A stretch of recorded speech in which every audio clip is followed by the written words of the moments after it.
go ahead and get our 2023 DPS School Board Candidate Forum started.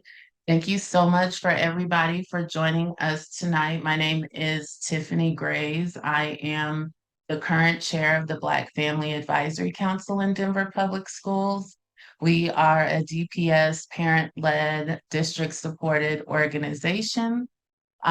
We work with students, families, and staff, and we are here to collaboratively create an equitable educational environment for all of our students, their families, and our staff in the district. So thank you so much for joining us today.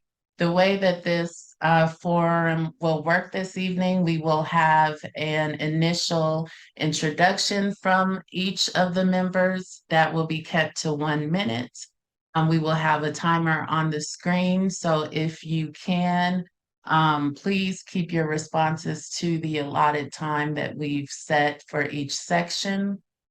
Once your time is up, we will go to the next person.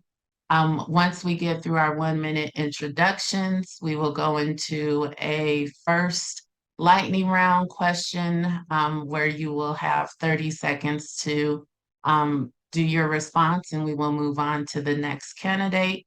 After that, we will go into a larger, more in-depth question and answer section where candidates will have 1 to 2 minutes to respond to the question. And finally, we'll end with the final lightning round for everybody. We will paste the questions into the chat. So if you forget what the question was, please feel free to look there. With that being said, if anybody has any questions, feel free to come off of mute and ask them now. Otherwise, we will go ahead and proceed with introductions and get it going.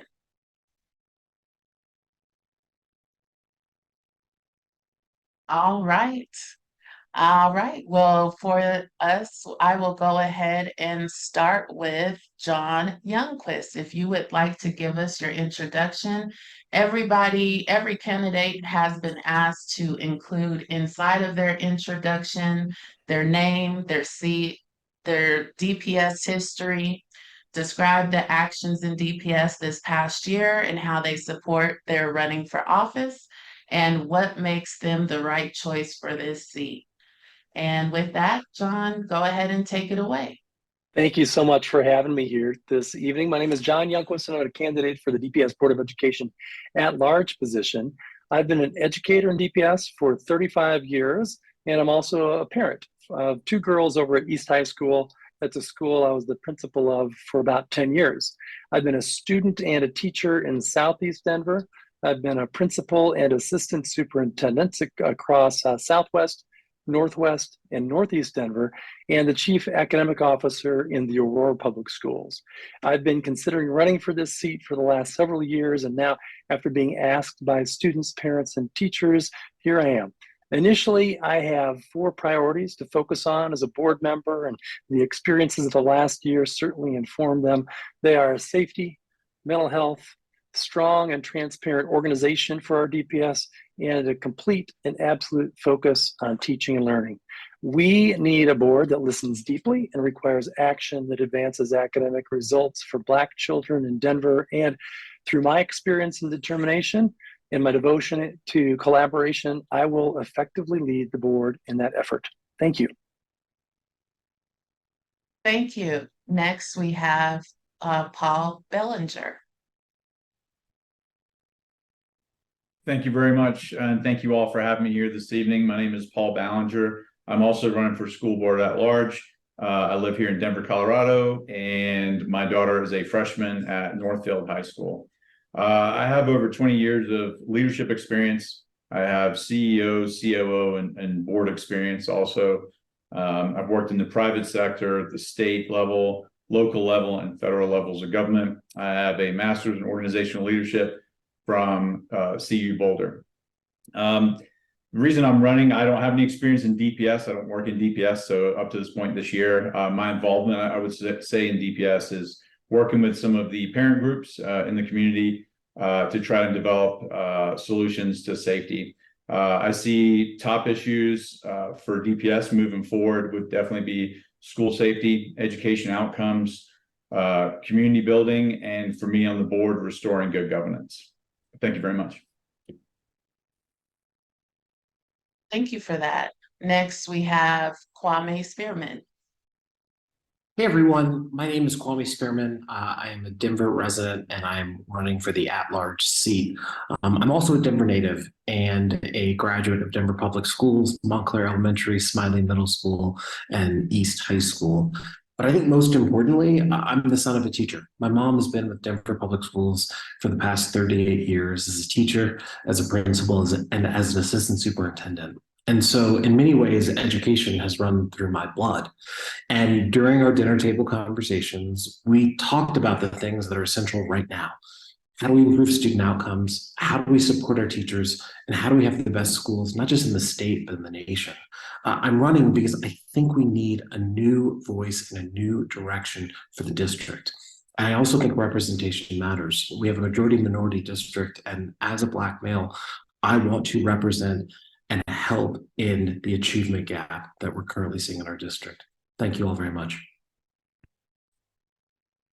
Thank you, Kwame. Kimberly Sia. Hello, everyone. My name is Kimberly Sia. I am running for the District 1 Southeast Denver seat for the school board. I am a parent. I have two students, an elementary student and a middle school student who have attended Denver Public Schools since they were in ECE in kindergarten. I also have been a teacher, a principal, worked at the district level in various seats. And my time in DPS, I've served as a charter network leader that worked predominantly with students in Southwest and far Northeast Denver. And for the last 4 years, I was the president and CEO of Colorado I Have a Dream Foundation, also focused on Southwest and far Northeast Denver.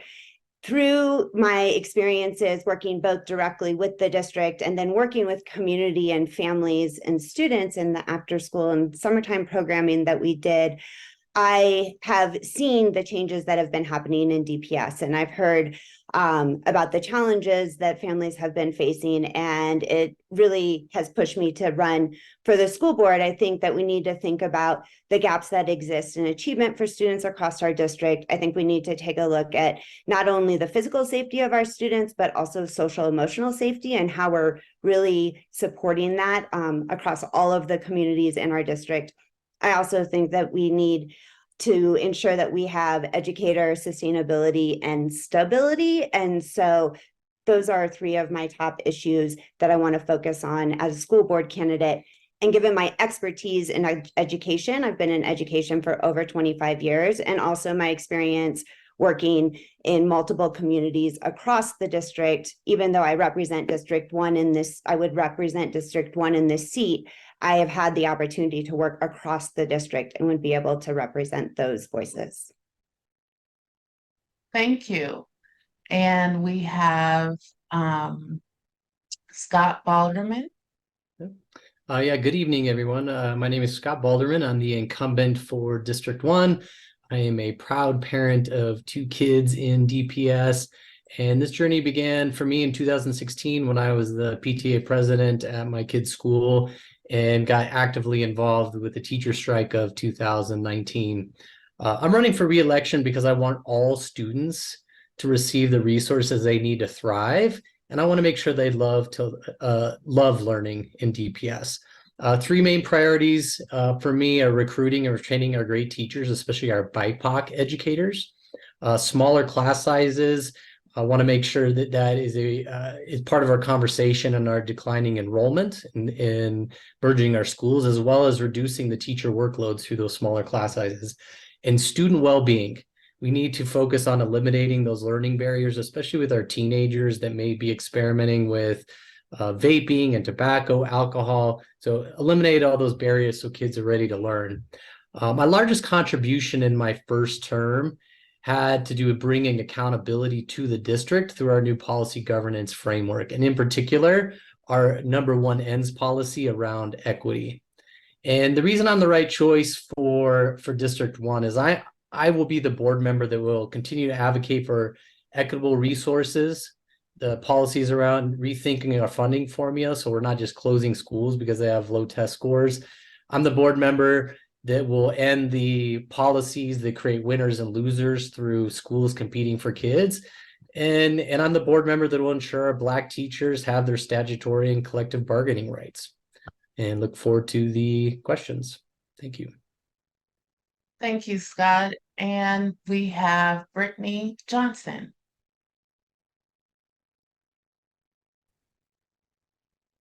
Hello, hi, my name is Brittany Johnson. I do first want to start off by saying that over the past few weeks, I've been having some problem with illness, so I've been in and out of the hospital. I just wanted to make you guys aware because if I need to step away from my computer, I'm just taking care of my illness and I'll be right back. However, I did feel like tonight was an important event for me to attend. And I'm glad you guys were able to do it over Zoom because this allows me to participate without putting anyone's health at risk. So I appreciate that a lot. My name is Brittany Johnson, and I'm currently running for the at-large seat on the Denver Public School Board. I'm a single mom to 3 Denver Public School students and a proud product of Denver Public Schools myself. I actually attended Ellis Elementary, Place Middle School, and George Washington High School. I've spent over a decade juggling work, school, parenthood, and actually maintaining being able to volunteer at my children's schools and ensuring that they have the best opportunities available to them. Some of my most recent volunteer opportunities, they were participated with the Be Well Youth Council, the Bessie Coleman Fly Boys and Girls Aviation Program, and also the most recent Denver Public Schools opportunity was at the Give Back. I'm also working towards getting my doctorate degree right now. I feel it's best to lead by example and show my children that no matter what life stage that you're at, it's important that you follow your dreams and that they're still achievable. So I like to lead by example and show them that I can still do that. I feel the urgent need for change in our education system is what actually compelled me to run for the Denver School Board. And my vision is to be a bridge between the community, the board, and I kind of want to rebuild the connection of fostering respect and trust between the community and the school board. Being a Thank you. Oh, okay. Thank you, Brittany. And we have Nate Berman. Sorry, I'm not a candidate, actually. Or an assistant, sorry. I think I got all the candidates. If I missed one, please let me know. Adam Slutzker. Adam, that's who I missed. Sorry about that, Adam. No worries. It sounds just like Nate Berman. Happens all the time. Take it away. Thank you. My name is Adam Slutzker. I am running for the District 5 seat in Northwest Denver. Unfortunately, I did not have the opportunity to grow up in Colorado, but moved here as soon as I could. Came out to CU in 2002 and continued my education at UC Denver, where I received my master's in education. I was an upper elementary school teacher from 2009 to 2014. I left the classroom in 2014 when my wife and I had our first child. I've spent the last 9 years as a self-employed contractor and real estate agent that gave me the flexibility to allow my wife, who was a nurse and is now a nurse practitioner, to go back to grad school and continue to work while I was the primary parent. I spent 3 of those 9 years intermittently as a full-time stay-at-home parent, the other 6 as the primary parent responsible for childcare, pickups, drop-offs, sick kids, etc.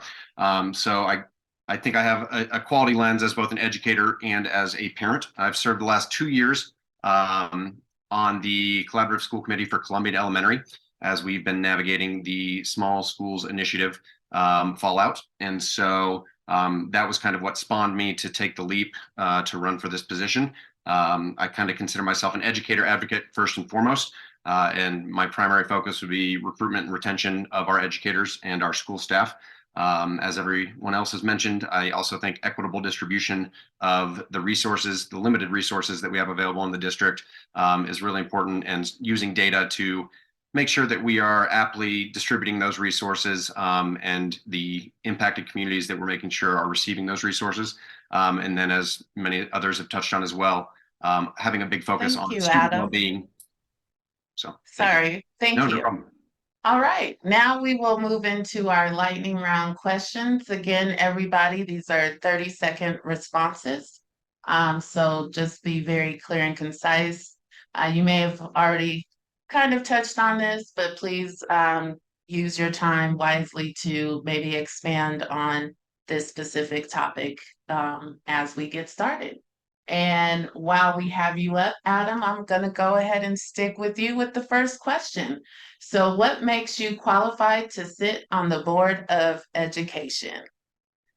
As mentioned, I've got my master's in education and spent 5 years in public school classrooms. The majority of those years, 4 out of the 5 years, in Title I schools. So I kind of have that educator lens on what it takes to try to provide a nurturing environment for our students.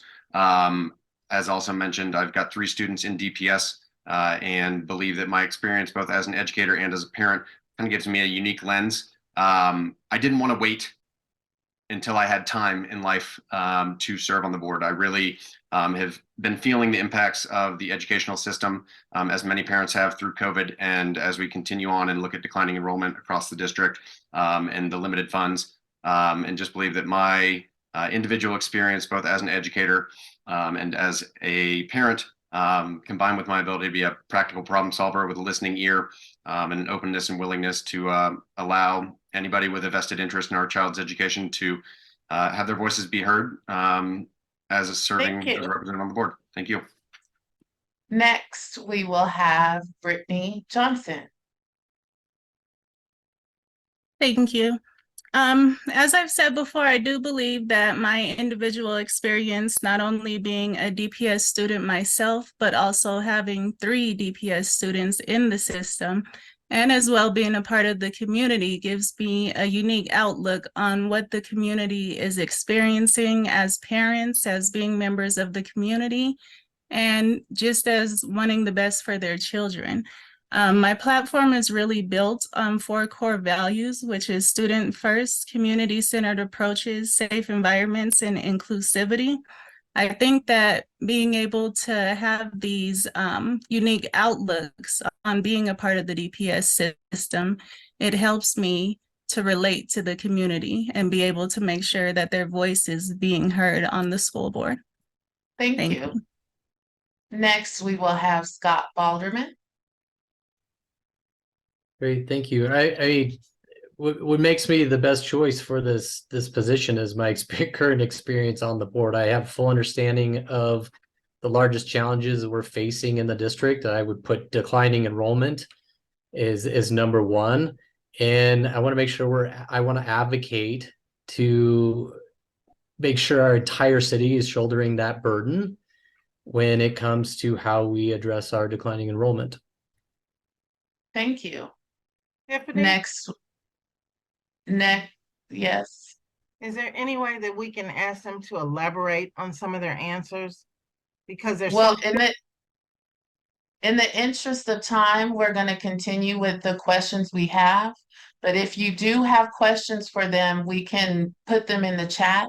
We can send them to them, and then we can get their responses and send that out to everybody as well as Faith Bridge will be doing some board talks with them in the next coming weeks. And so that may also be an opportunity for you to get some clarification on some of these as well. Next, we will have Kwame Spearman. And this is a minute response or 30 seconds? 30 seconds. I'll be fast. So I think I have a unique insider-outsider perspective. From an insider perspective, there's no one who loves the district and believes in the district more than I do, because I'm a product of the district. And everything I've been able to do after graduating from DPS, the success I've had has been because of DPS. At the same time, I'm an outsider. And coming out of the pandemic, we have to look at things differently. We've got to focus on things like teacher housing. We've got to close the achievement gap that's been plaguing the district really since we ended busing. And to do that, we're going to need a fresh perspective with someone who very much supports all of our teachers and students. Thank you. Thank you. Next, we will have Kimberly Sia. I believe that I'm qualified for this position, given the experiences that I've had working directly both inside with DPS to understand what's going on in terms of academics, in terms of budgeting, in terms of challenges, but also given the work that I've done in community. I think that a lot of trust has been broken between the board and the district and community, and being able to sit and listen and truly bring that back as a board member and to use that to inform the policies that we're making and the decisions that we're gonna be facing really needs to be driven from the ground up. And that's something that I've been doing for my entire career. Thank you. And John Youngquist.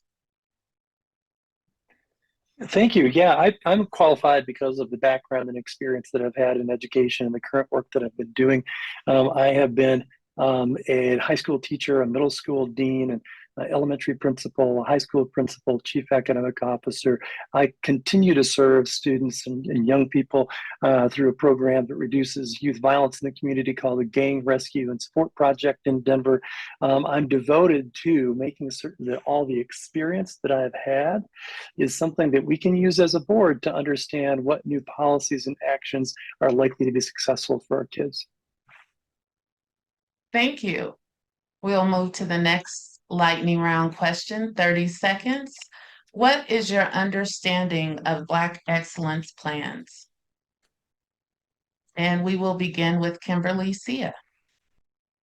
My understanding of Black excellence plans is that they are addressing a variety of different ways that we are honoring our Black students and our Black families and our Black educators. This is everything from looking at academics to looking at graduation rates to looking at how students feel in terms of belonging and how families are feeling in terms of belonging in the school and in the district as a whole. Every school is required to have a Black excellence plan that is reported out, that is written and recorded for every year. I have some questions to how those are monitored, and would love to, as someone publicly, to hear us talking about those more, because there hasn't been an update since 2022 that I was able to find. Thank you. Next, we will have Adam. So my knowledge of the Black Excellence Plans just is the basics of it being passed in 2019 and requiring that all schools across your districts create an individualized Black Excellence Plan. It seems as though there is not necessarily enough auditing as to how we're actually looking at those plans, reviewing those plans, and making sure that there's actionable items within those plans. So moving forward, I'd love to see an effort by the board to make sure that we are holding the district accountable and the district is holding the schools accountable to make sure that those are put in place, reviewed regularly, and actually providing the supports that they were meant to through the resolution that they passed upon. Thank you. Next, we'll have Brittany. Thank you. My understanding also of the Black Excellence Plan is that it has not been brought up enough.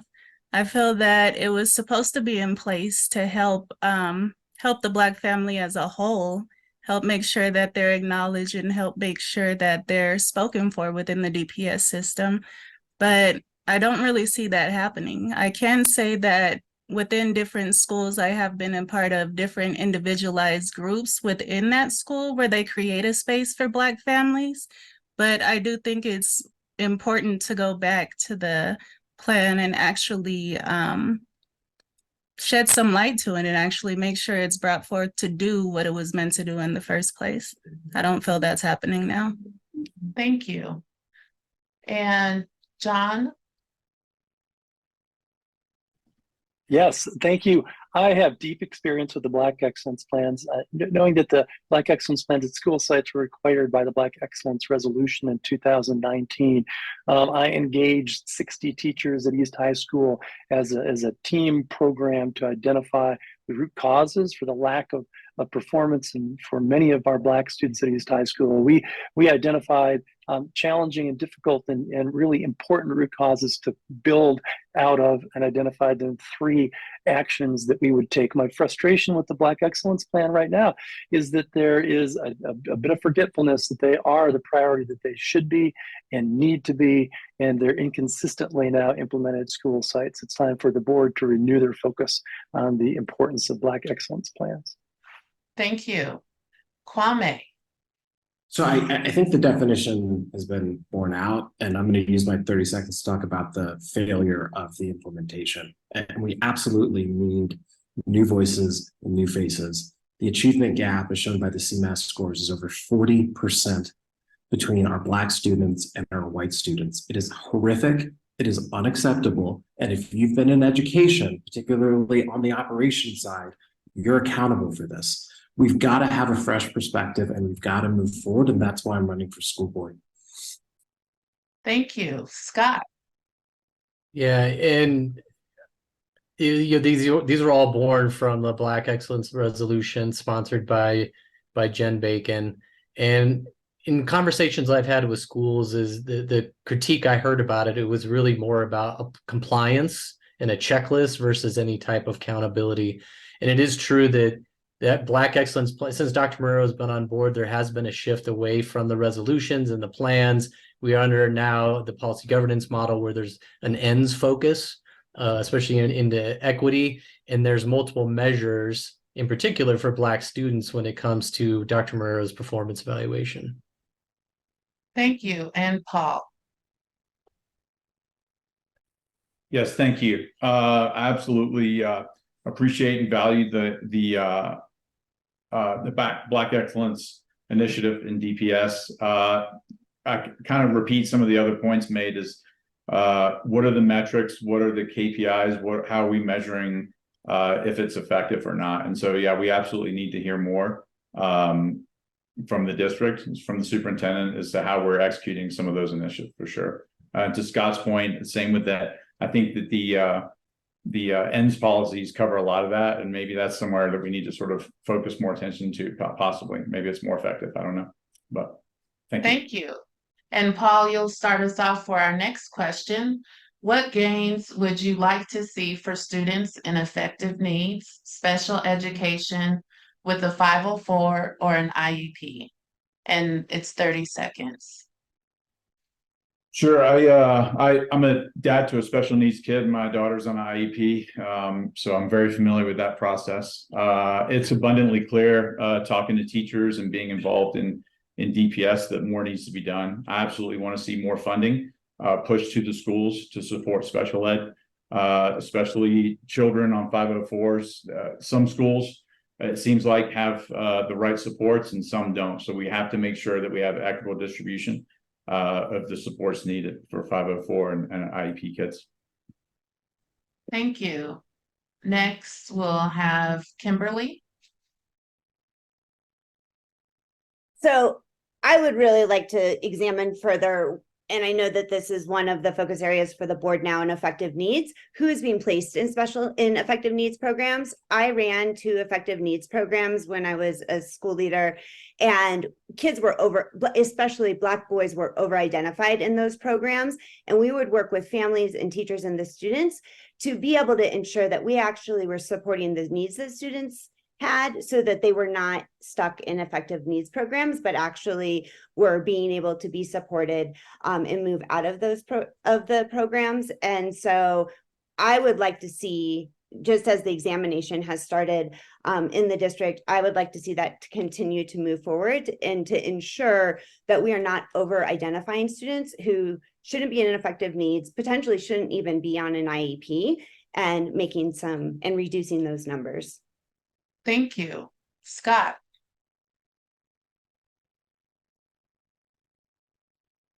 So I was also going to talk about the effective needs. And I mean, this has been a huge priority as far as gains go, it's really about resources and funding. And the district, I feel, in the last 12 months has made great strides in that, especially around our AN centers. We had the CDE corrective action plan that we had to deal with. And a lot of that has to do with completion of training. Like our educators in that group were not receiving proper training, updating all the training manuals, written procedures for those groups, as well as the written evaluations on their progress towards working in the general education classroom. Thank you. Kwame. I'm going to go back to where Paul was. Funding is what I keep hearing. We don't have enough resources going into SPED, and we don't have enough teachers to support our students who are on IEPs or have special education needs. We've got to change that. We've got to start by recruitment. We've got to think from an incentives perspective, how we get more people into our classrooms, because we can't help our students if we don't have proper resources. Thank you. Brittany. Yes, thank you. I wanted to go back to the over-identifying because I actually have personal experience with that. When I took in custody of my younger brother, he was actually someone who was over-identified, and we had to work like crazy to move him out of those programs and get him where he belonged. So I do think it's important that we make sure people are trained and they actually know when someone needs an IEP, when someone needs a 504. I hear it's important that funding, it seems like we need to reassess the DPS per pupil funding model so that we can ensure it addresses the specific needs of the community, and then so that we can get those funds where they actually need to be going. I do also have a child who's on an IEP and also on a 504. So these things are very near and dear to my heart. Thank you. Adam. Yeah, I think everybody's talked along the funding piece, and I think the unfortunate reality is that we have to work within the budget that we have. You know, fingers crossed that Proposition HH passes in the fall, but in the current situation that we're in, we need to try and work with the limited resources we have, and making sure that we are recruiting and retaining special education teachers, but also that we're using the paras and the other folks in our building who might be able to work towards graduating students off of IEPs and 504s, getting them back to the general gen ed classroom, which in theory will always be the goal. Well, that's not always the actuality of every student. Trying to make sure that we're creating viable pathways to graduate students off of those and get them back into the full gen ed classrooms. Thank you. And John, I can't remember if you've answered this already. I have not yet, but I'm ready. All right. Well, here you Thank go. you. Thank you. All right. Yeah. All the funding issues that people have mentioned are just true and key to the challenges that we have. I want to talk for a second about the mild moderate cross categorical teacher, which is the vast majority of teachers across the city, and the need that schools have for the funding. Because when the allocations are made to school sites, the stress that's put at the school site in terms of budgeting and funding for special education means that schools almost always are pulling resources from typical classrooms and to be sure that the dollars are where they need to be. The other thing that I want to focus on is a really positive and fun cultural piece that has to be in place across our schools, and that is just relating to the unified culture of special education, that all students with disabilities are a part of the full culture of every school in our experience, and it needs to be students and teachers and principals that both recognize and celebrate that to create the right place for all of our young people. Thank you. We will go to our final first lightning round question. 30 seconds to answer. We'll start with you, Brittany. What do you think about policy governance, and would you change it in DPS?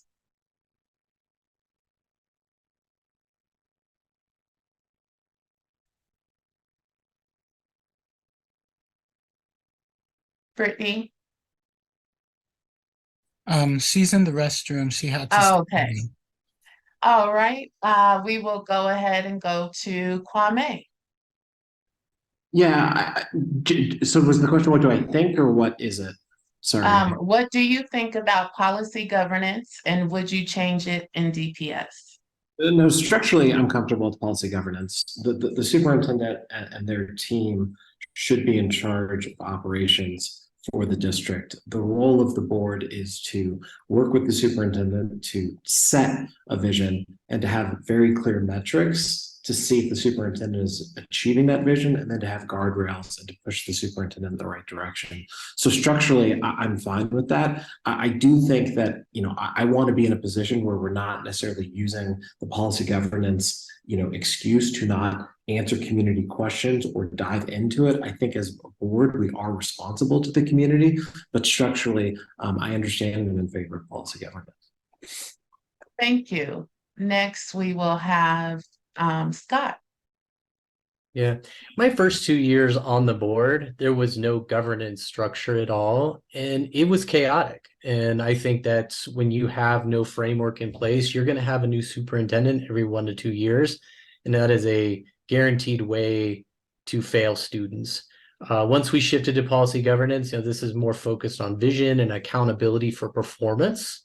Resolutions to me are reactionary, and there's no accountability mechanism in place. Nobody's accountable for that. And in policy governance, they totally are. It's part of the superintendent's evaluation. And if they're not meeting their metrics, they're gone. And as far as like our connection as a board, it allows us to look 5 years into the future on what do we want outcomes to look like. So we're focusing more on what and why, and not so much how, and leaving that to the superintendent.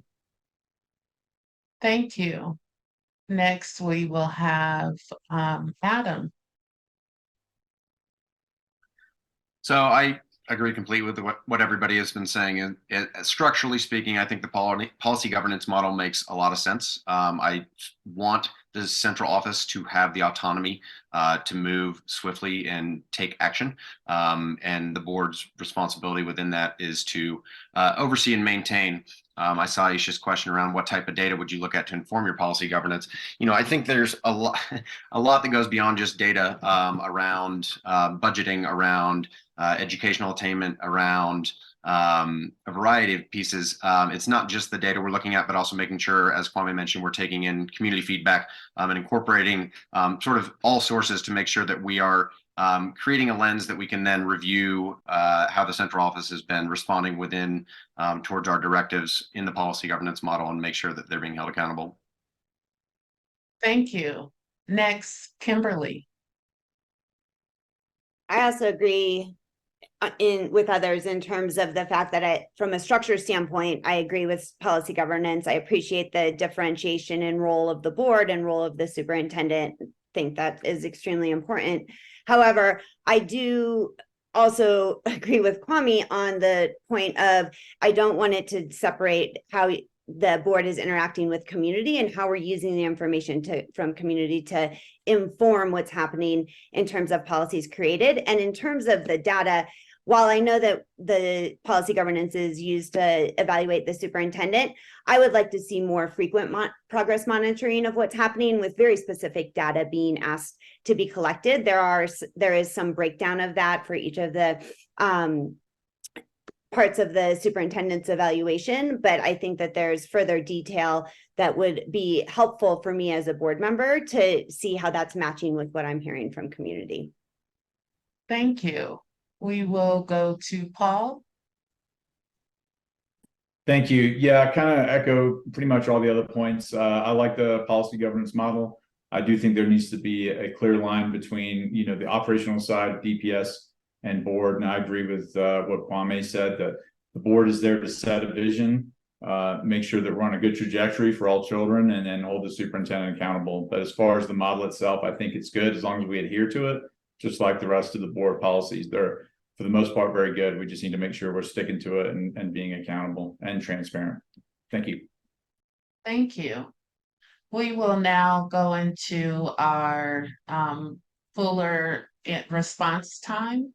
I did not get to respond to that. If that's okay. I'm sorry. All right. I That's keep okay. I'm sorry, John. Go That's ahead, totally John. okay. No problem. All right, thank you. This is the third district that I have worked in and worked relatively closely with the board that relates to policy governance, and I think that we very clear and data-driven end statements so that we see outcomes that represent equitable outcomes for our students need to be embedded in it as part of the policy governance space. I believe that it is really possible and that we may be micromanaging our superintendent a bit through executive limitations. We need to be very careful around how specific and how broad and how deep we are creating executive limitations around, and we need to make certain that we're not getting in the superintendent's way while being very clear about what the expectation is over time. Thank you for that. So now we will get into our fuller portion of the meeting tonight. So each candidate will have 1 minute to respond to these questions. And we will begin with Kimberly. The question is, how will you drive the mission of every Black student thriving in DPS? I will drive the mission of every Black student thriving in DPS by first sitting down, starting in my district and looking at what is happening for the Black students and families in my district. And that's not looking just at the Black Excellence Plan as a checklist, but it's actually holding meetings with families, hearing from them directly about how do you feel in terms of belonging, how do you feel your child is being supported. And there's a lot of ways those meetings could happen. That doesn't mean I'm asking them to come to the school. It might mean that we're on Zoom. It might mean that I'm meeting them in their places. My goal is to be in the community and meeting community where they are to be able to do that. And then being able to work with my fellow board members to also see what is happening across the district so that we can, if there are bright spots, if there are schools or if there are regions of schools in the district that are really excelling and really honoring Black excellence, how are we taking that to other places to be able to do that? That could be academically, that could be in terms of mental health supports, that could be in terms of the recruitment of BIPOC educators at that school and retention of those educators. And so I think that we have to be able to collaborate and learn from each other. But for me personally, I would start with students and families. Thank you. Next, we will have Kwame. I think it goes back to the Bailey report, and I think we've got to deal with the reality of the situation that we are currently failing the majority of our Black students. And the way that we drive the mission is by thinking through a new innovative plan to bridge the achievement gap. And I think that this is where an outside perspective, particularly with someone who went through the district as a Black male, is absolutely essential. We are seeing things like segregation in our schools. We are seeing disproportionate outcomes for our Black students. Once we acknowledge that, we've got to understand what is working on the other side of the equation, because what's absolutely wild is if you are a white student in the district right now, we are the second highest performing district in the entire state, only behind Steamboat Springs. And so I think we need a critical look as to what is working for our white students that isn't working for our Black and Latino students. And we need huge targeted resources and KPIs to bridge that gap. And that's what I look forward to doing on the board, but we've got to have a fresh perspective to do it. Thank you. Next, we'll have Adam. I think one of the foundational pieces to bridging that gap is recruitment and retention of educators in our highly impacted schools. So making sure that our schools that are having a higher level of students of color are having teachers that are there year after year after year. They get to know and build relationships with these families and these communities. We tend to see higher turnover rates in a lot of our Title I schools. We tend to see higher turnover rates in a lot of our schools with students of color. So I think, again, going back to recruitment and retention of the educators, it's hard to define a successful school in many ways. One of the metrics that I always see is how many staff are we bringing back year over year?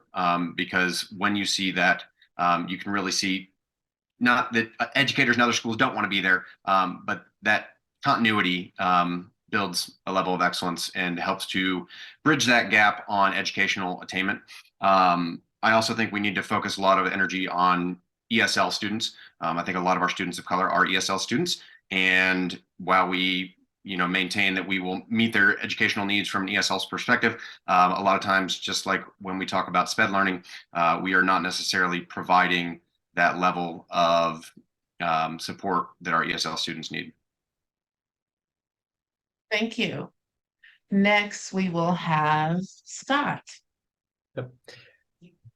So in the last year, I partnered up with Director Michelle Quattlebaum around a brand new policy called GP15, which is on proactive community engagement.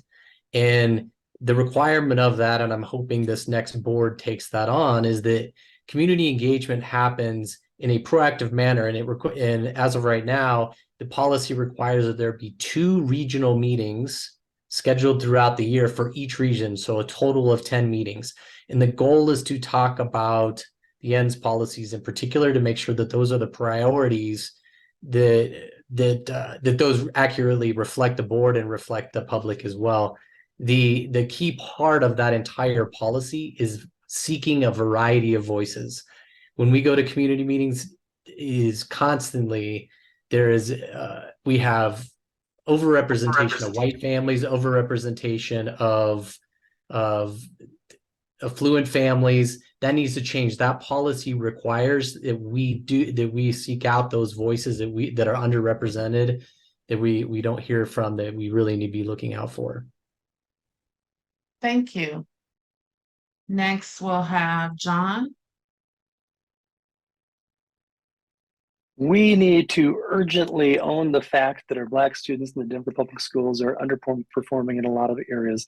Not all Black students, but many, many Black students. And a part of us diving in and understanding what the challenge is, what the problem is with us as a district, is being able to engage in deep listening of our students and of our parents to know what has the history been, where are we now, and what are some opportunities. I'm challenged by these kinds of root causes that I think are probably pretty real in the Denver Public Schools, that we hold as a school district negative expectations for Black students, that we don't know our Black students well and maybe haven't invested in the kinds of connection and relationship that matters. Do we have more white spaces and dominant white spaces of DPS than spaces for Black students where they can thrive and engage in important ways? What I suggest we then do is take a look from those root causes and what are the significant actions that we can take. Start where we've been, go back to those Black excellence plans and begin to dive in deeply, but then build innovative responses based on what we know and are informed by through our parents and our students. Thank you. Next, we'll have Paul.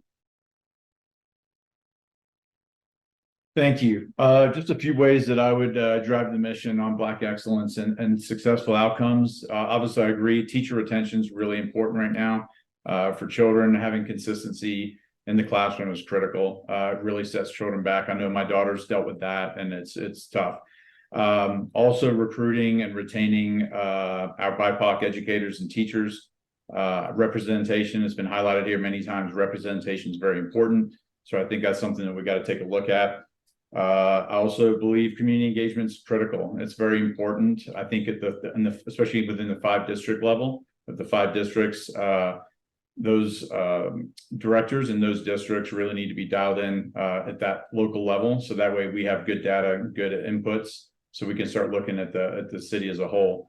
I agree. I think there should be set community engagement opportunities, but like I said, whether it's Zoom or in person, focus groups, and we can focus on that, and making sure that we have great representation when people are speaking up about some of the issues and the performance, good or bad, that we have good representation there. Lastly, I'd like to see where, there's schools in DPS that have had some really good success. So I think we should also take a look at those, put our egos aside for a little bit, and make sure that we're looking at schools that have had success for our Black children and seeing what's working there and possibly learning from that and applying it in different schools. Every school's different. Some do better than others. So looking at where we do have successes versus just looking at the failures. Thank you. Thank you. And we have Brittany back. So Brittany, the question was, how will you drive the mission of every Black student thriving in DPS? Thank you. I'm sorry.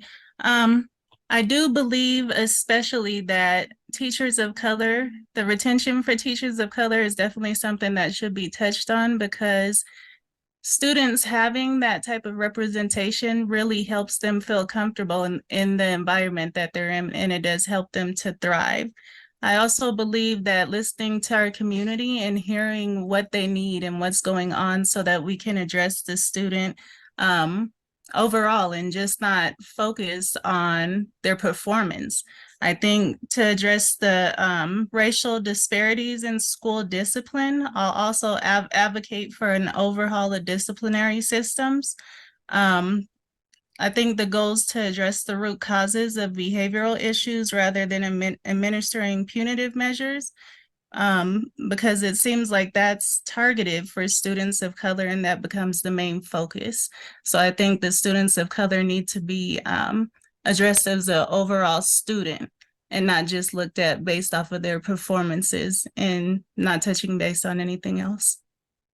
Thank you, Brittany. And we will have you start our next question, which is a 1-minute response as well.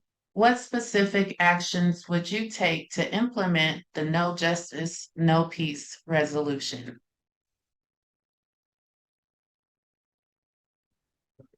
Thank you. Well, I plan to advocate for safe and equitable school environments that focus on mental health, and I'm committed to creating a more diverse teaching staff that reflects to communities, that reflects the communities that they serve as well, so that we can see ourselves in the teaching staff.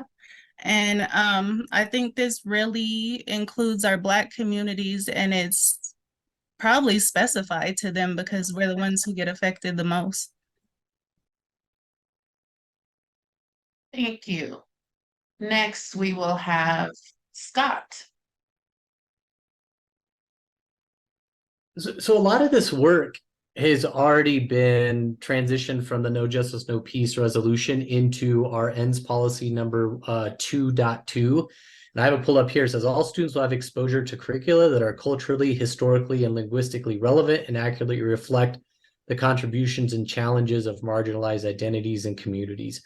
So that is already like a big priority for the board. And as far as a metric goes for the superintendent, on his performance evaluation, you'll see in October is there's one of the metrics is, do students feel a sense of belonging within the districts through the student voice survey?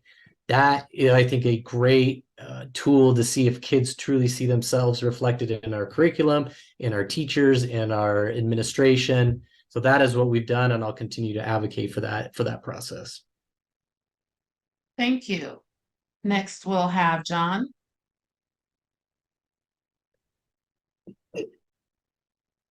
Here we go. I think that a part of the work of the No Justice, No Peace resolution has been begun, but the depth and the thoroughness of the work for every student in Denver Public Schools isn't present yet. And I think there are opportunities to make certain that we're going back and taking a look. Are we really talking about K-12 curricula? Are we really going deeply in understanding how every student across the Denver Public Schools not only has access to, but is fully engaged in the opportunity to understand the importance of cultural and ethnic diversity and representation within the curriculum, so that yes, all students can see themselves in the curriculum, and that all students can learn about other cultures within the curriculum. At East High School, one of the big efforts that we had put into play, and I think that we're almost there, if not yet, is the ethnic studies requirement for graduation, to be able to ensure that people are fully included and engaged, and everyone is a part of this experience. I think is key and important, so that our Black students are seen and understood and recognized and learning about their experience as well. Thank you. Next, we will have Kwame. I agree with most everything that's been said. And I think that aspirationally, if you look at what's happening, DPS should be leading on this. I mean, you just have to go about an hour and a half south to Woodland Park, where they are literally rewriting history books to remove things like Black excellence. And we've got to change that. And obviously, everyone knows what's happening in the state of Florida and in the state of Texas. And so I think we've got to actually implement and better implement and just ensure from a curriculum perspective that we are teaching our history, the parts that sound great and the parts that don't, and ensuring that everyone has an identity. I think one of the things that's super great, I remember Susanna Cordova mentioning that when she went through schools, she didn't see herself. And she was able to become obviously superintendent, but we need more students reading about people that they can aspire to become and actually having those examples in place, because I think that'll encourage them to do really great things. Thank you. Next, we will have Paul. Hi, yes. I absolutely support and agree with the Black Excellence Resolution. I think it's, as a history buff, I absolutely support and encourage and want to see all of our, everyone's history involved in American history. I saw the comments, Black history is American history. And there's definitely, there's good things to talk about, and there's some tough things for some people to talk about, but it's absolutely critical that we include it in our curriculum. To Scott's point, it's in ENDS policy too, and we absolutely have to make sure that the superintendent is making sure the curriculum is up to date and that it's being inclusive and covers, represents all of our children. Like I said, representation is important, and we need to learn all our history, not just the highlights. Thank you. Thank you. Next, we will have Kim. So when I walk into a school, I would want to see evidence that folks know the No Justice, No Peace resolution is part of what the district believes in. And so I should be able to walk into a school and see students' identity being represented in that community.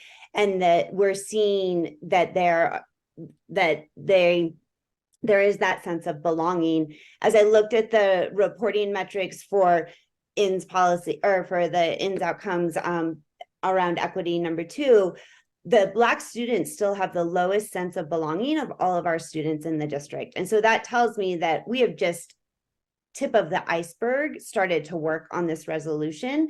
And I should see it in curriculum, but I should see it on the walls. I should hear it in the conversations that are happening. And I saw Aisha's, or I think maybe it was, Aisha's comment about Black history is American history, which is right. Like, we shouldn't just hear about it in February. This should be the conversation. This should be what is happening throughout. If I go into a social studies class, that it is something that we're hearing all year long. And it should also be represented in the celebrations that we're seeing at the school, the projects, the work that's happening. Thank you. And to take us home on that question, Adam. Thank you. I think that the No Justice, No Peace policy or resolution is aspirational, similar to how the Black Excellence Initiative is aspirational. And so the question is, how are we actually auditing the district as a board to make sure that those aspirations are being met? The reality is curriculum is expensive. You will walk into schools and you will see them using years old books and curriculum because that's what they have on hand. So looking at the central office and how they're allocating resources to make sure they are investigating new opportunities for curriculum that meet this aspirational goal, and making sure that we are providing those opportunities to our classroom teachers, that we are giving professional development opportunities to our classroom teachers around the No Justice, No Peace resolution, so that we are giving them the resources they need inside the schools to make sure that not only are we aspirationally saying we will do this, but that we can audit that and say, here's the actionable steps that we're taking to actually make that happen. Thank you, Adam. And we will start with you for our next question. What specific actions need to be taken district-wide to increase the efficacy of Black excellence plans? Is this a 30-second or a minute? 1 minute. Could you repeat the question? Well, you just popped in the Sure. back. Thank you. That's all right. I see it on the chat there. Okay. again, I think this goes exactly back to what I just mentioned in the last one, is that our Black Excellence plans, much like No Justice, No Peace, are wonderful aspirational goals, but unless you have actionable items, they continue to be nothing but aspirational goals. As far as specific action items, I think we need to hold our schools accountable, making sure that the district is actually auditing the Black Excellence plans to make sure that schools aren't just looking at them as a checklist piece, something I have to do because the district says I have to do it. And if that's the case, why is that the case? What can we then do as a district to make sure that these are not just a checklist, but are actually an actionable item that are helping drive schools and helping drive our curriculum and helping drive our data collection and our plans to move things forward in regards to making sure that Black Excellence plans actually serve the purpose that they're intended to serve. So really, I think it needs to be more driven through the central office, but making sure that we as a board are auditing the central office to make sure that they're getting feedback from their schools, from their communities around these plans, and doing so in a way that actually provides actionable items that can move things forward. Thank you. Next, we will go to Scott.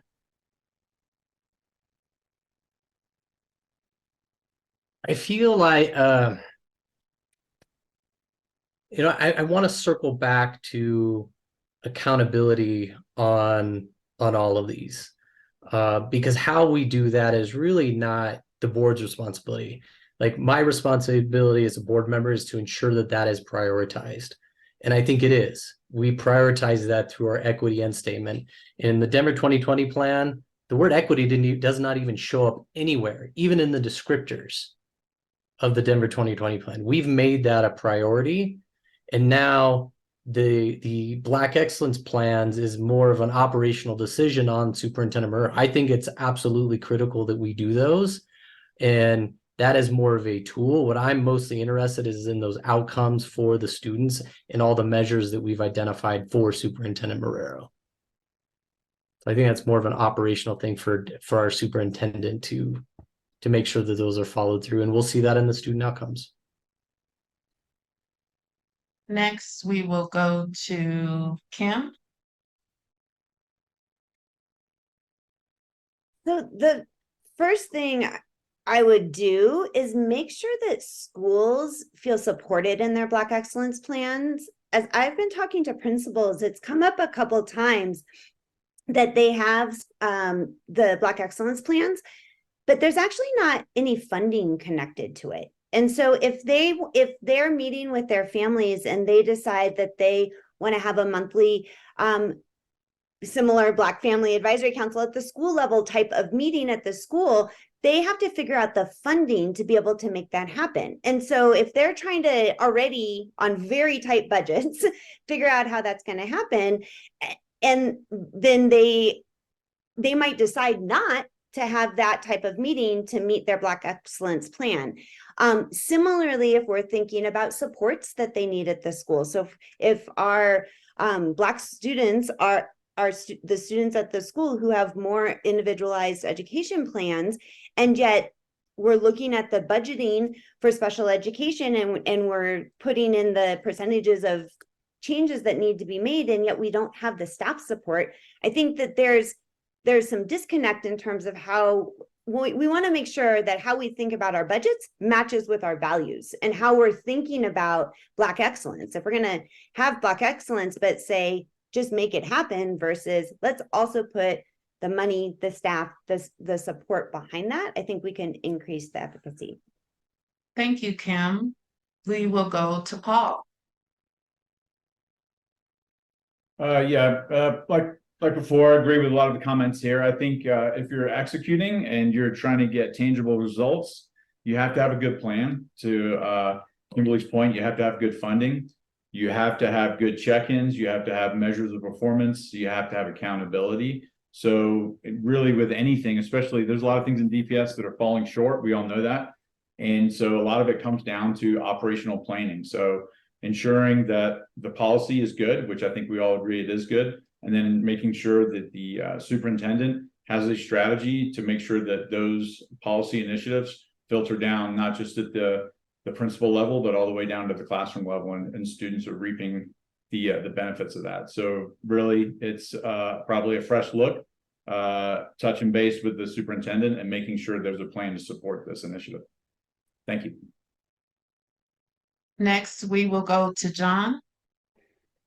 Thank you. There can be some incredible motivation and opportunity when we're taking a look at Black excellence plans as requirements for us to reflect on what we're not good at as a school. And that begins to help us innovate the right kind of solutions over time. So if I take this example from a Black excellence plan I've worked with, it's that we fail to see our Black students' strengths and lack empathy for the experience of our Black students. What we're not doing is really understanding sometimes even what they are learning or with their learning. One of the great actions that the staff decided to take after listening to parents and students is to change in the ways in which we grade. We change the ways in which we're listening to our students and looking for understanding and providing multiple opportunities for students to represent their understanding. That changed also the way that we teach. That changed the outcomes that we were seeing in some of the classes that we were teaching. So to be able to acknowledge what we're not doing and then see the kind of result that can come from an innovative plan is key and important. And in regard to accountability, I think it's important for schools to share openly their Black excellence plans, for them to be opened up, and for these school leaders to be able to understand what's working, what's not working in the different schools' plans, and for the district to identify strong practice and celebrate that strong practice and the results that it gets is key. Thank you. Next, we will go to Brittany. Yes, thank you. I believe as a district, it's good that we say we're about equity, but now it's time to take the steps to truly show that in policy. It is definitely time to hear directly from schools on how we can best support them with this. We must do this with the input of our Black community voices. I think especially the Black student voices are what needs to be heard. My campaign and my service will focus on creating policies that address systemic issues affecting Black students, from educational attainment gaps to disproportionately harsh disciplinary measures as well. Thank you. And lastly, Kwame. I think a lot of great stuff has been said, and one of the things I want to do as a board member is listen. And so I've been reading the conversation between Sylvia, Vernon, and Aisha, and I'm just going to regurgitate it because I think it's awesome. Professional development is absolutely needed, and to me, it is less about holding schools accountable and more about giving them the resources and the budgetary dollars to do that. And so one of the things on the school board that I'll do is work with my fellow board members to ensure that our schools have the funding to get things done on this topic. Because if you don't have training and if you don't have funding, we're just talking about things in the ether. And I think we've been doing a lot of that. And so to get to the outcomes, you've got to do those two steps. So Sylvia, Vernon, Aisha, thank you for that. Thank you. We will proceed to our next question. 1 minute answer. What does equity mean for you when it comes to Black students, staff, and families in DPS? And we will begin with you, Kwame. I mean, well, I always feel like you ask these questions for non-Black candidates. But listen, it's everything. I mean, that's why I'm running, right? I understand two things. The first is I had a tremendous amount of privilege growing up. Both of my parents were college educated. You know, I didn't have to worry about food. Education was impressed upon me, and I was able to go through Denver public schools and have a lot of success. At the same time, it's impossible for me to remove that Black identity. And what I saw, and unfortunately is still the case, is if you look like me and you were in accelerated classes, you were the only one.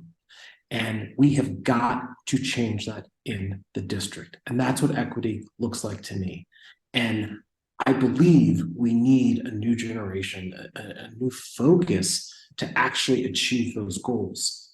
So for me, this is personal, and representation matters. And so I encourage us, particularly the Black community on this call, let's support one another. Let's ensure that we've got representation on the board, and let's not forget about our needs once we're there. Thank you. Thank you. Next, we will go to Adam.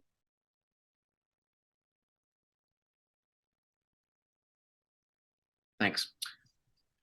You know, I think the biggest thing has to do, in my mind, when it comes to equity is how are we providing educational opportunities across the district? Right now, I don't believe that our funding model, which is not necessarily a purview of the board, actually provides equitable opportunities. We can see that borne out across the district in the data, in educational attainment, in resources. The reality is that a lot of our heavily impacted communities are not being given the same resources as other communities or other schools within our district. That often has to do with systemic structural inequities that are built into our society. So it's a bigger question to how can we look big picture and start to say, where are impacted communities and how are we providing extra support above and beyond? How are we helping PTAs organize in certain areas? How are we making sure that extracurricular resources, after school programs are being distributed across the district to those more heavily impacted communities? So it goes beyond, you know, dollar per pupil and really trying to dig into the data to see how we're providing resources that, I guess, partnering with resource opportunities outside of the district dollars. How are we working with nonprofits? How are we working with councils outside of this that we can use and partner with to get grants, to get extra funding into our more heavily impacted communities to provide more? Because the reality is, in certain areas, we need more than is being given. Thank you. Next, we will go to Kim.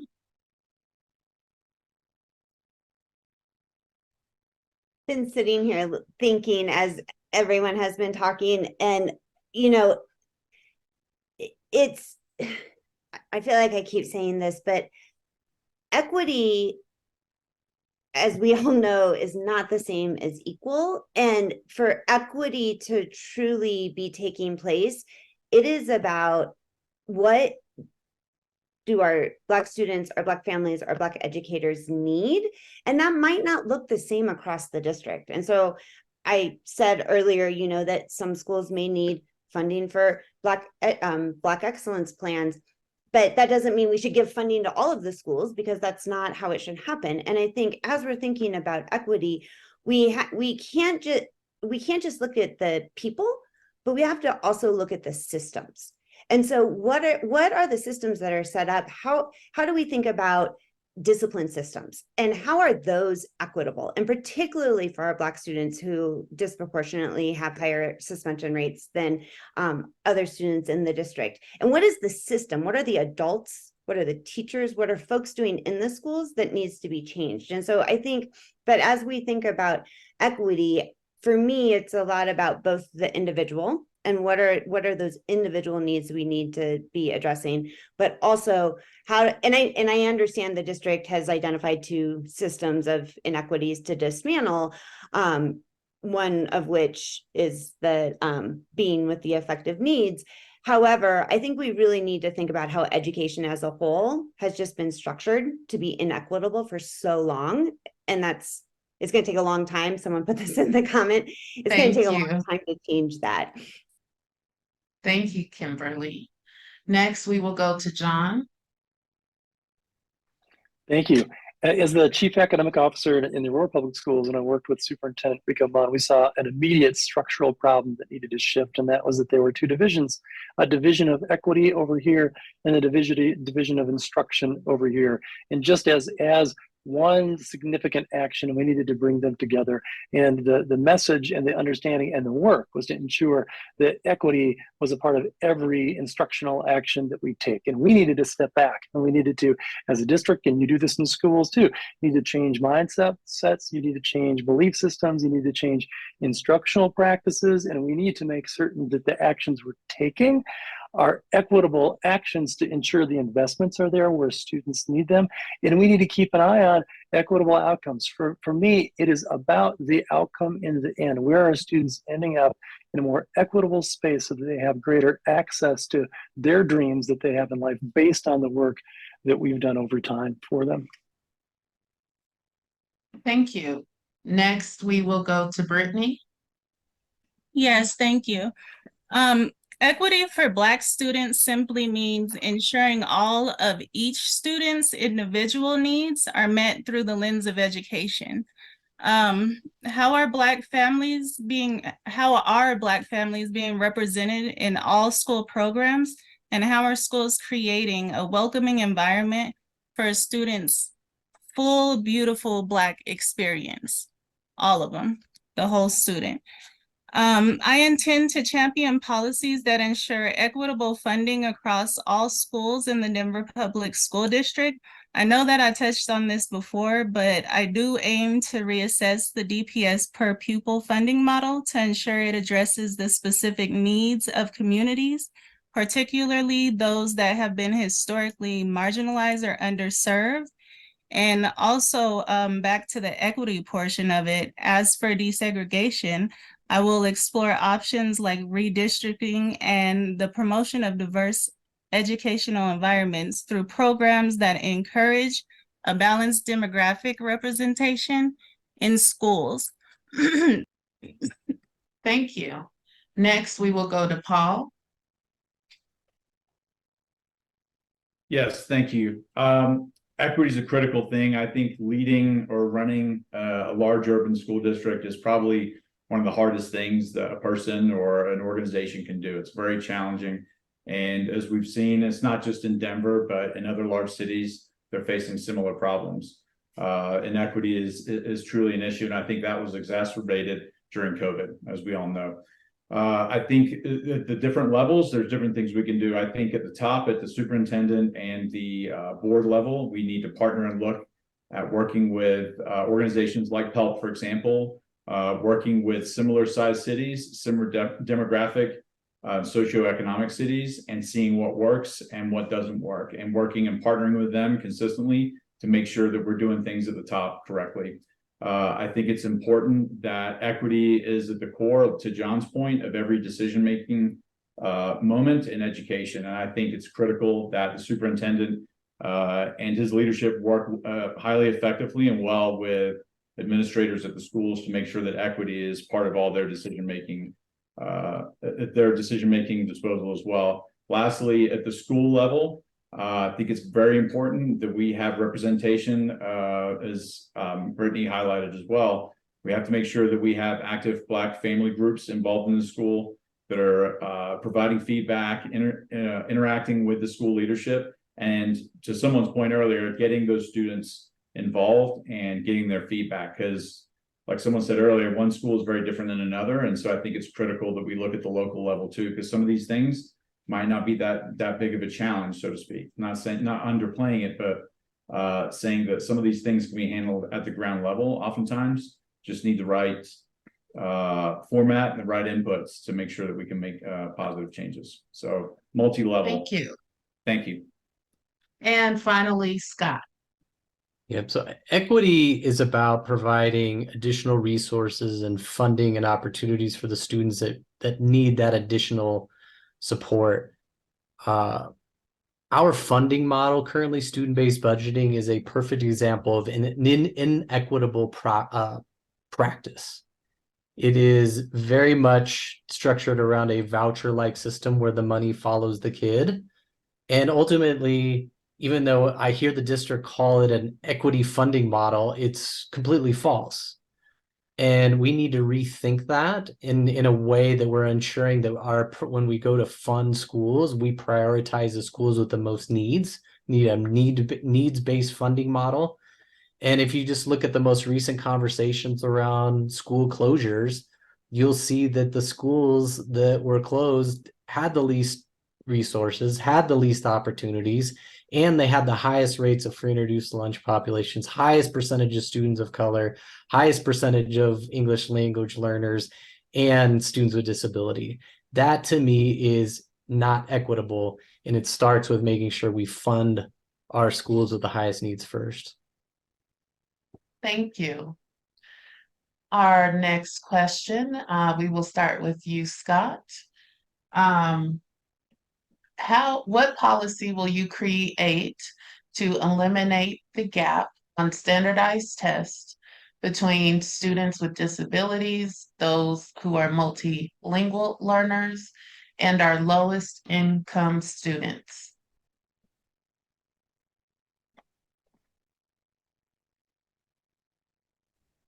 what policy would I propose? This immediately what comes to mind is how segregated our schools are right now. And the policies I think that will ensure true equitable resource allocation across our schools is if, one, we regularly adjust our neighborhood school boundaries to make sure our schools pick up a more diverse population in each of our schools. I also think that we need to put guardrail policies or executive limitations around how choice operates. Right now, choice is a free-for-all. There's not many priorities, and I think it would be hugely critical that we reserve seats in all schools and give priority to students that are free and reduced, they qualify for free and reduced lunch, have a disability, learning English, for example, and they automatically jump to the front of the line when it comes to choice. That's how I think we make sure that our schools are not segregated, our resources and opportunities are distributed equitably across the district. So those are the two policies I would promote. Thank you. Next, we will have Brittany. Excuse me. Yes, thank you. My platform is built on the 4 core values of student first, community-centered approaches, safe environments, and inclusivity. I envision a school district where standardized tests do not dictate a child's future and where teachers are supported, valued, and adequately compensated. I aim to create a community-based, excuse me, educational model that includes wraparound supports and programs that go beyond the traditional curriculum. I plan to advocate for safe and equitable school environments that focus on mental health, and I am committed to creating a more diverse teaching staff that reflects the community they serve. Thank you. Next, we will have Adam. I want to touch on a couple things. First and foremost, it's probably not a popular answer, but I don't really believe that standardized testing is a particularly viable way to actually determine how well our students are doing, for a variety of reasons that I'm not going to expend my whole minute on talking about. But generally speaking, when it comes to education, I really feel like we need to be giving our students skills and inspiring them. If we can give them the basic skills in reading fluency and we can inspire them to want to read and understand their interest and needs, that is the piece of the puzzle that we can give them a lifelong ability and passion for learning. The school choice piece is a big buzz piece for me. Somebody mentioned in the comments, who does school choice actually support? Our process is broken. Since busing ended in DPS, we've seen the segregation of schools in large part due to school choice. Our school choice model is intended to benefit families that need educational opportunities that they're maybe not being provided in their neighborhoods, or their student is on IEP or ESL. We need to reprioritize our school choice system in a way that allows Title I families, students with IEPs, ESL needs, to have first choice. And statistics have shown that diversity lifts all boats. Having a variety of students in every school from socioeconomic backgrounds, from multicultural backgrounds, is proven to help everybody to be lifted. So I think we need to focus on that as well. Thank you. Next, we will have Kwame. Yeah, so I guess I'm struggling with the question from a perspective of, the gaps between sort of multilingual learners and students with disabilities. So I'll focus on lowest income students. And the reality is, if you don't have equal resources, you are not going to have equal results. And so one of the premises of my campaign is, we've got to have 100% of our third graders at reading level, and we've got to have 100% of our high schoolers graduate. I think this is more about the third grade point.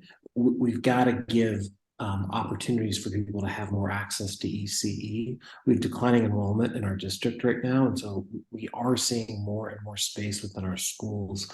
How do we ensure that community members, particularly free and reduced lunch community members, can have access to that, so they can start going through the process of learning how to read and getting into an educational environment, even if their parents are forced to be working 1 or 2 jobs. So I think the more that the district can try to equalize those types of situations, the better results you're going to get. I agree with Adam, don't want to go into a diatribe about it, but I do think we need to evolve the way that we think about standardized test scores, not proposing eliminate, but definitely have more holistic approaches to how we're evaluating how successful we are. Thank you. Next, we will have John. Yeah, I want to talk specifically about the gap for Black children that I've most recently serving. So I've through last year volunteered in a kindergarten in a classroom.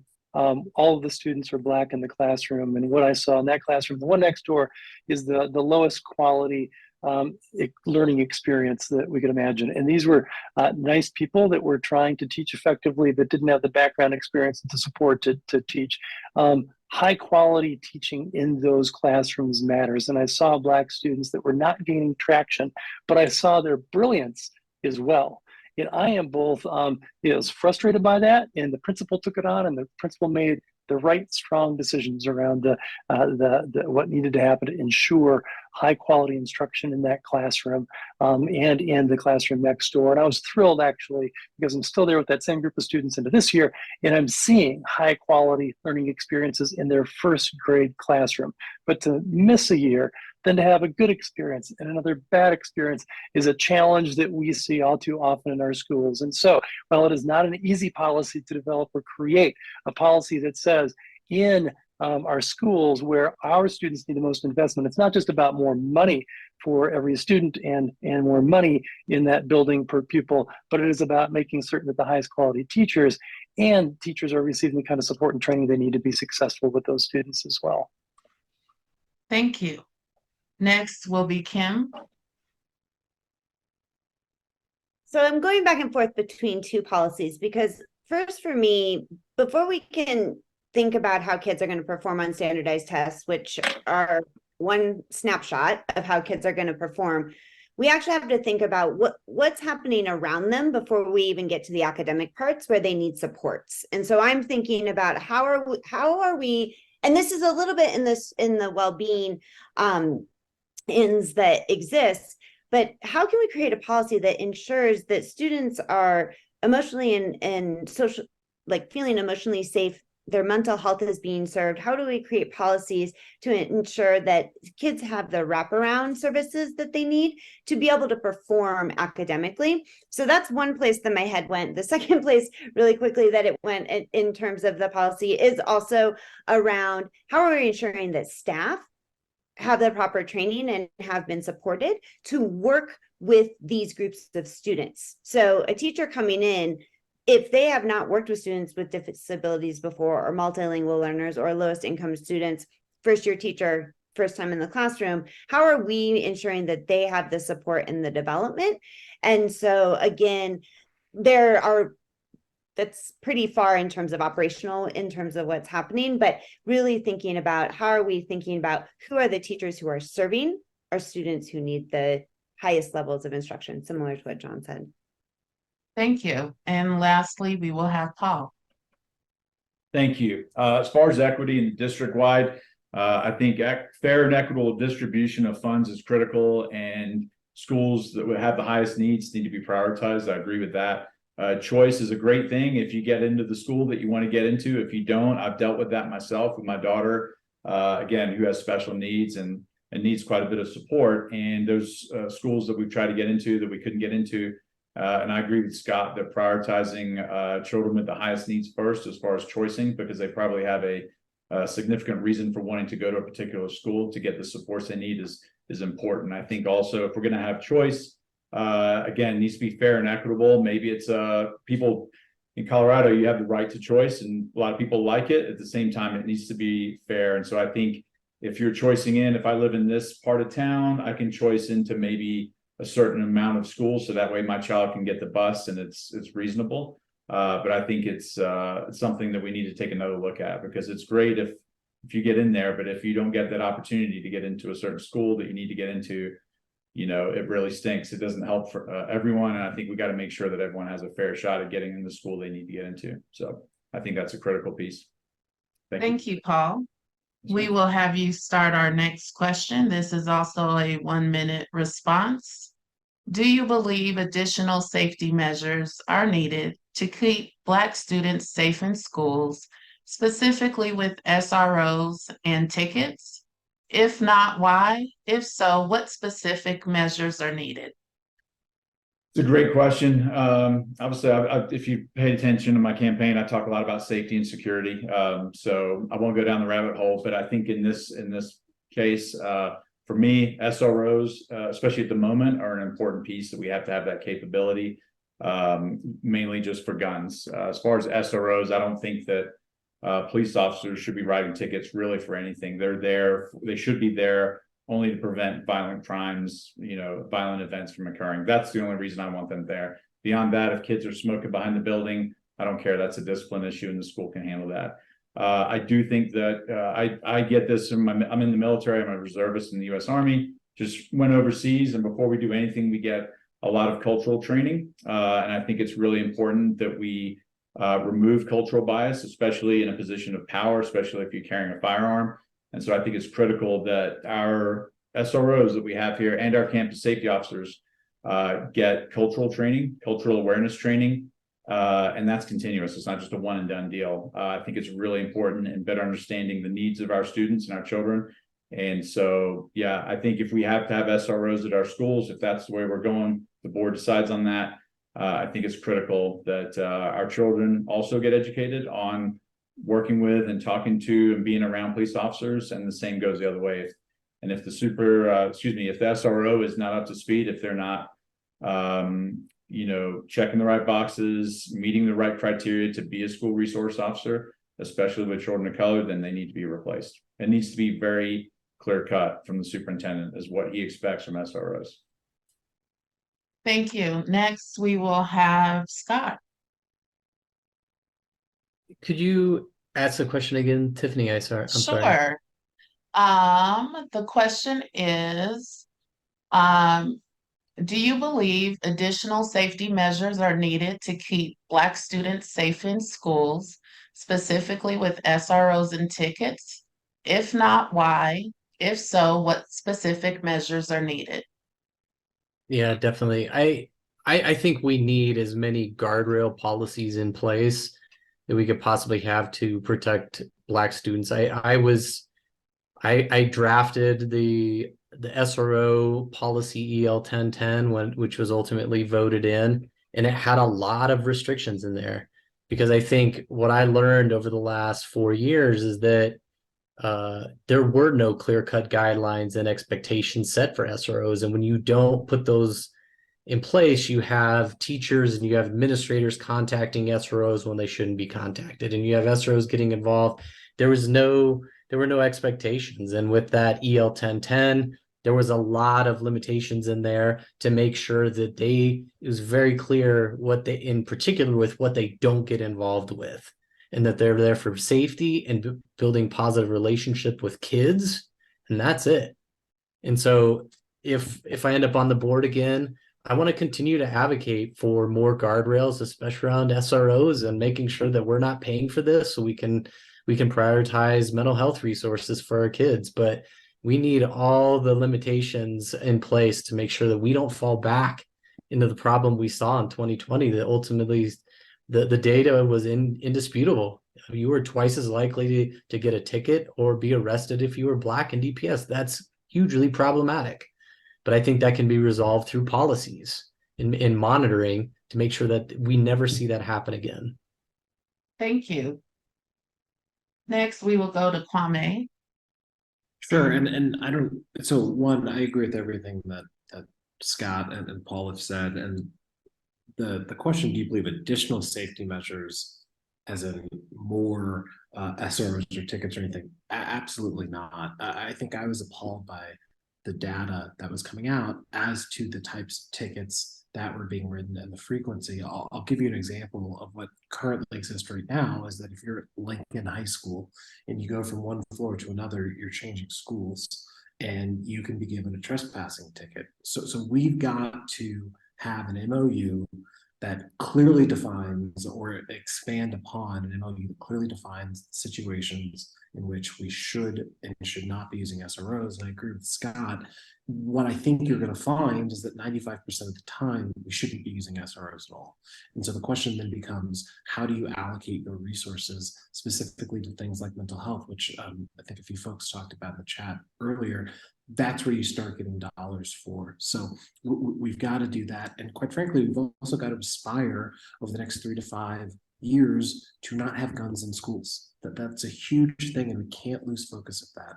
I and everyone else fully understands why we need SROs now, but let's aspire to dream big, to remove guns from schools. We've got to do it. Thank you. Thank you. Next, we will go to Adam.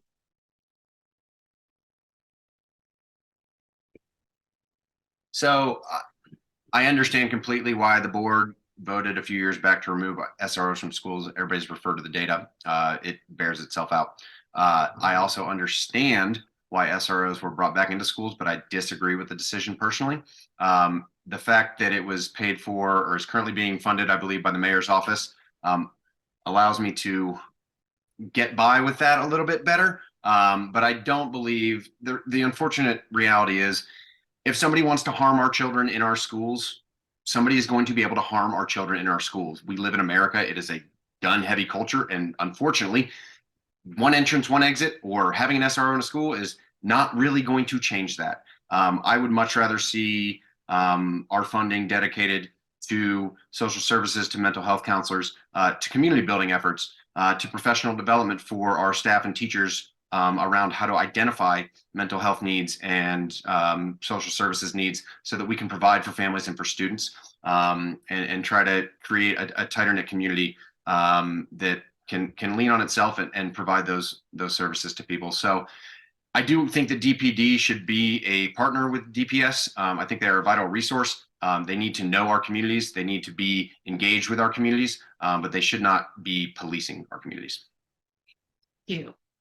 And we will go to John. Thank you. Yeah, this is one of the biggest issues we've faced over the course of the last few years, and I think we failed our young people on lots of levels, and certainly failed our Black young men in regard to how we are creating the right kind of culture and how we are providing the right kind of behavior systems and how we are connecting to make certain students are safe in the buildings. I did this work in the Aurora Public Schools district-wide, and our focus was on reducing the kinds of behaviors that students are engaging and experiencing that can result in discipline measures like the ones that we're talking about. But the focus needed to shift completely to how are we engaging the right kind of culture? How are we training school staffs, full school staffs in restorative practices?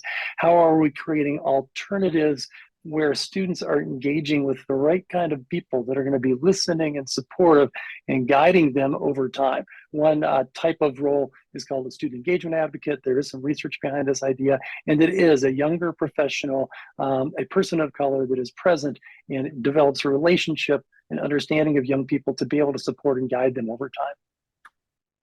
Thank you. And finally, Kim.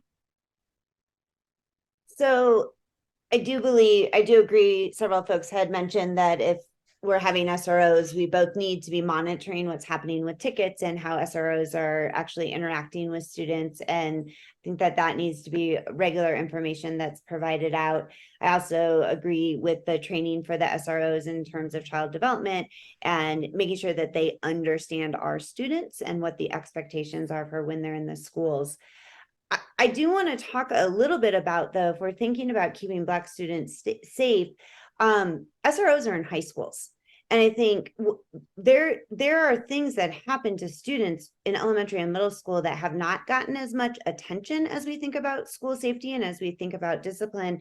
And so that is something that I also think that we need to be talking about. And what is the culture in elementary and middle school that potentially leads to schools that now have SROs or behaviors that happen there. And so how are we thinking proactively about supporting students as they're going through elementary and middle school, similar to what John said? How are we creating opportunities for them to interact with each other, with adults in our community, or how are we working with community organizations and also creating after school opportunities? So how are we creating opportunities proactively so that we potentially can also just reduce some of the behaviors that we're seeing in students?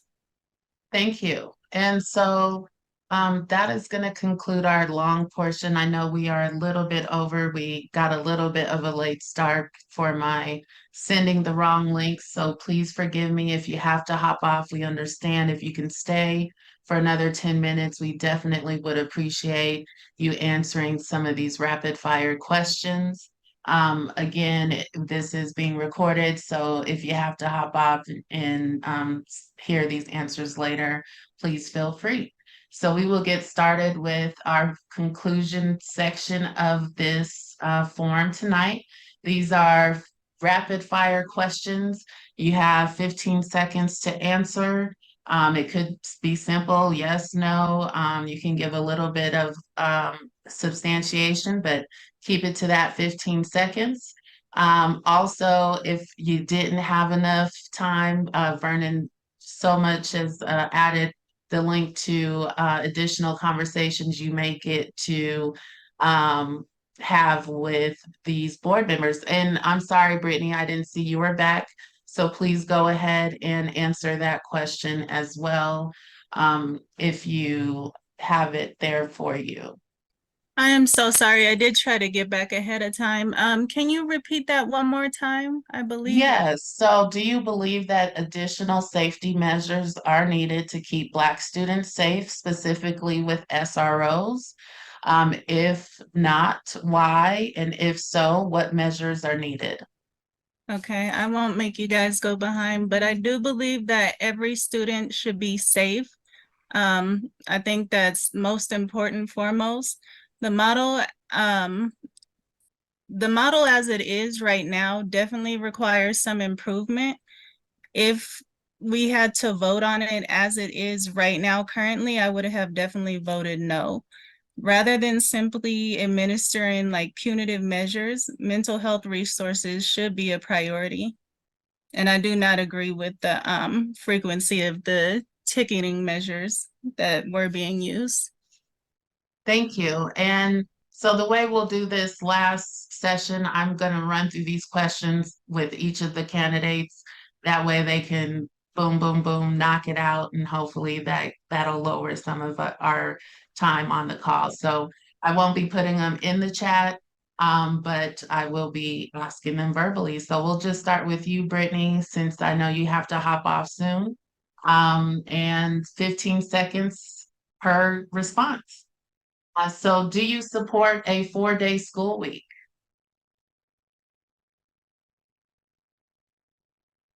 Yes.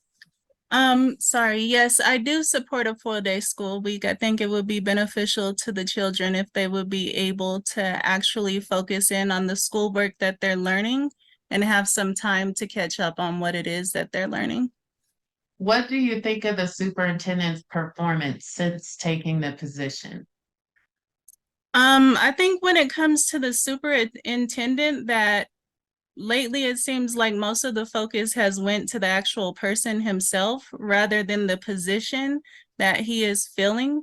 And usually when it comes to these type of positions, we focus more on the position that needs to be filled rather than the person filling it. What do you think of the superintendent's direction on safety? I definitely believe that there can be some modifications that need to be included into the direction on safety. Would you have voted to return SROs and why?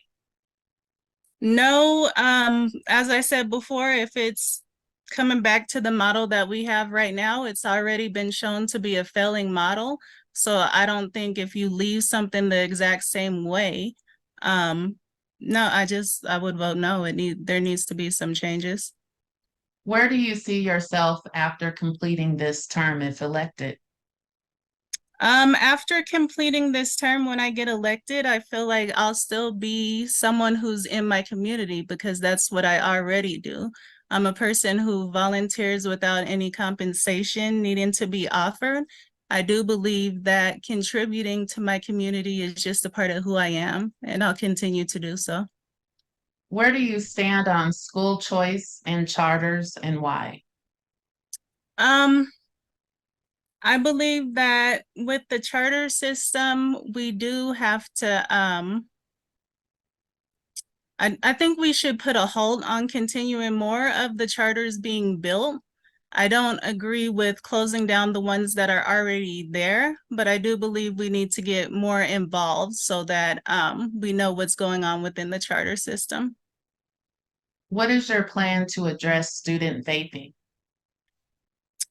I believe when it comes to student vaping, a lot of that goes around the lack of information that surrounds it. I know from personal experience when it came to one of my son's schools, they brought information about the vaping kind of late on after they realized how detrimental it was to the students and how many students were doing it without knowing how bad it was for their health and what some of the long-term causes can be. So I do think that the students need to be educated about what can actually happen because one of the big misbeliefs surrounding vaping is that it's way less harmful for you than cigarettes, or it's way less harmful for you than smoking anything else. So I think that does need to be addressed. Do you support suspending students in or out of school for vaping on school property? I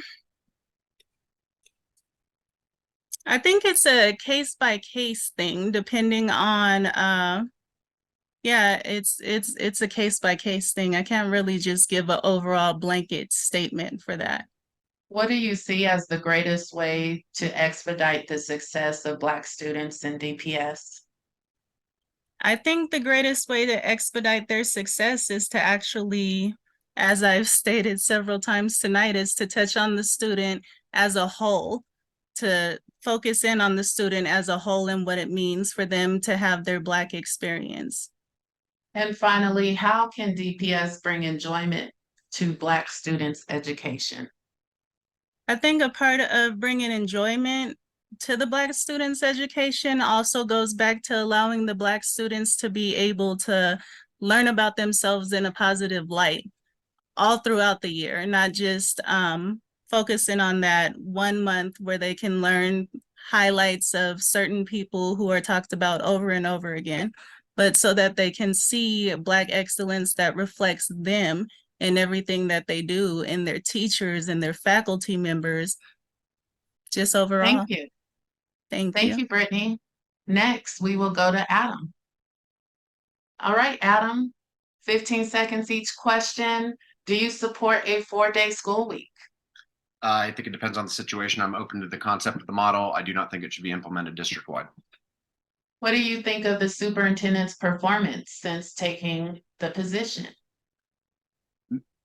From my objective viewpoint, I feel like he's doing an okay job. However, I would love to see more data internally from his central office staff, as well as from educators and staff across the district on how they feel it's been working under his purview. What do you think of the superintendent's direction on safety? I don't agree with the direction that we've gone since what happened at East last year. Would you have voted to return SROs? No. Where do you see yourself after completing this term if elected? My hope is that if I am able to serve in this position, that I will be able to look back and reflect on this position and see that I've made a positive impact on the community around me and upon Denver students and families throughout the district. And ideally that I've learned a lot and grown a lot throughout that process in a way that I would want to continue to serve in that role and continue to help move the district forward. Where do you stand on school choice and charters and why? As mentioned earlier, I think our school choice system is broken and needs amending. As far as charters, we've definitely been too willing to give out charters over the last decade. I believe we've opened something like 80 new schools over the last decade while dealing with declining enrollment. So I think, I don't want to say blanket, I would never allow another charter, but I think we need to be a little bit more cautious about where and when we're allowing that to happen. What is your plan to address student vaping? I do not have a plan. I know it is a growing problem. I believe education is a big component of that, and also just working with outside resources to make sure we are giving our schools everything that they can to mitigate the problem. Do you support suspending students in or out of school for vaping on school property? No, I do not. What do you see as the greatest ways to expedite the success of Black students in DPS? I think a lot of the pieces that we've talked about is making sure that we are giving developmental resources to our schools, to our staff, professional development resources to be able to provide the pieces of the Black Excellence plans and make sure that they're actually meaningful and not just a checklist. And finally, how can DPS bring enjoyment to the Black students' education? You know, I think a big component of that we've hit on as well is making sure that we are recruiting BIPOC educators that can relate to students and act as role models. It's been proven that when students see themselves reflected in their educators and their role models, they tend to be more inspired by that. So making sure we try to ensure that. Thank you, Adam. Thank you.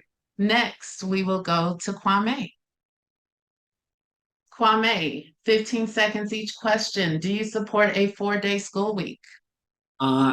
No, not at this time, although we do have to think of innovative ways to support our teachers, but we've got to have a place for our kids to go. What do you think of the superintendent's work thus far since taking the position? I think he's been given a pretty difficult deck. We've got the pandemic. I think there have been some issues on the board, and so I'm looking forward to supporting him to be successful because we need that for the district. What do you think of the superintendent's direction on safety? I think that's probably one area that he needs to improve on, and look forward to working with him as a board member on it. Would you have voted to return SROs and why? Yes, because we are afraid to go to school right now, and we've got to change that. Where do you see yourself after completing this term if elected? I mean, hopefully a beach, somewhere relaxing. I don't know, but I'll figure it out after that. Where do you stand on school choice and charters and why? I believe that we have a family of schools and that we need to continue that, and we need to work harmoniously together. We do have to get rid of this notion of competition because that's not helping our students or teachers. And what is your plan to address student vaping? It's not cool, and we really need to stop it. But it's been a problem that we've had for an incredibly long time. I'm going to quote what I think Scott Balderman's going to say, and this is a superintendent issue, but we need to guide him on that. Do you support suspending students in or out of school for vaping on school property? Absolutely not. What do you see as the greatest ways to expedite the success of Black students in DPS? I think representation matters. I think we've got to acknowledge the achievement gap that we're seeing, and we've got to allocate resources to close that achievement gap. And how can DPS bring enjoyment to Black students' education? Let's actually achieve parity, and let's bring in a new generation to do that. Thank you so much. Next, we'll go to Scott. All right. 15 seconds, sir. Okay. Do you support a 4-day school week? I do not, because if we had one day off there, we're still going to need to support some of the students that are, we don't want kids at home alone. So no, I don't. What do you think of the superintendent's performance since taking his position? He's had one evaluation last year, which was more of a baseline setting year, and we're coming out of COVID. His next evaluation is next month, and we'll see how he does. But I've been pleased with his efforts to get everything in place. What do you think of the superintendent's direction on safety? I'm also pleased with the progress that's made there. This is a big thing that needs to change. We voted in ends policy number 4 on safety just in February is one of our 6 priorities. That's going to require an operational plan, which then works its way down into the schools. So as time goes on, we're going to see more details of what that looks like. For you, this question will be a little different because you actually did vote. So why did you vote to return SROs to schools? The piece of data that was most concerning to me was the sharp rise in the number of weapons showing up in school. It really came down to that. And after speaking with Chief Thomas and other folks around safety and community, I came to realize that there was a way to solve this problem through policy work. Where do you see yourself after completing this term if elected? I can see myself either starting up a nonprofit to make sure our public schools remain public and don't become privatized, or I could see myself getting involved with campaigns to make sure that we have elected officials that also ensure public schools remain public. Where do you stand on school choice and charters and why? Yeah, I fully support the idea of a family or a student choosing what's best for that student. But that's not what school choice is. School choice is about a market-driven model and to get schools to compete with each other. But I'm totally fine with that. When it comes to charters, I want to see our existing charter schools succeed. I am not supportive of the charter governance model because it's too risky. And in my first term, 9 charter schools closed, and there was nothing I could do as a board member about that. And that's problematic. They're not accountable to voters at the end of the day. What is your plan to address student vaping? So this has already been addressed in ends policy number 3. It specifically mentions alcohol, marijuana, tobacco experimentation. I was involved with the flavored tobacco ban. I wrote the proclamation, even though that didn't pass by just a single vote. But now that policy will become part of an operational plan to make sure the students receive the support they need if they're experimenting with illicit drugs and tobacco. Do you believe students should be suspended in or out of school for vaping on school property? Absolutely not. In the American Heart Association, their recommended policy language specifically talks about not punishing kids for vaping or using tobacco in particular, but focus on getting them help. What do you see as the greatest ways to expedite the success of Black students in DPS? Completely overhaul how we fund schools to have a true funding or a true equity-based model, get away from student-based budgeting. And how can DPS bring enjoyment to Black students' education? I think this is the continued recruitment of BIPOC educators. This was actually a data request I put in recently, and I'll read the sentence real quick. It says, the district started working on this in 2015, and at the time, 18% of our new teachers were teachers of color. And as of today, we are entering the 23-24 school year with 39% new teachers of color. So we're making progress. Thank you. Next, we will go to Kimberly. 15 seconds. Do you support a 4-day school week? I do not, because we don't have enough services to support families and kids on the empty day. What do you think of the superintendent's performance since taking his position? I think the superintendent has had a number of challenges and ups and downs. And now that the baseline has been set, I look forward to seeing the evaluation coming out next month to see progress towards that. And also would love to hear from staff in terms of how they think that he is doing as well. What do you think of the superintendent's direction on safety? I do not think that it has gone far enough. I think that there's more that could have been in the safety plan. And I think that while the safety plan has been created, that there's still supports that need to be happening at the schools. Would you have voted to return SROs and why? I would have voted at the time that the vote took place in March because there was not a safety plan in place at that time. And when the SROs were taken out, there was not a replacement for that. And so we need to ensure that we have a baseline and then take the SROs back out. Where do you see yourself after completing this term if elected? I see myself still working in education. So either on the nonprofit side or going back into schools, but this is where my passion is. So I will still be an educator. Where do you stand on school choice and charters and why? I believe that school choice is something in our district that every family should have an opportunity to take advantage of. On charters specifically, that is one of the types of schools in our family of schools. If the question's about opening more charter schools, I don't think that we should be opening any new schools at this time until we have a better handle on the declining enrollment. What is your plan to address student vaping?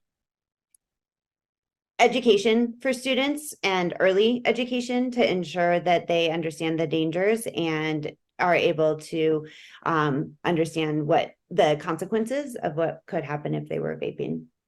Do you support suspending students in or out of school for vaping on school property? I do not. I would support working with them and the family to get them any types of supports they would need. What do you see as the greatest ways to expedite Black student success?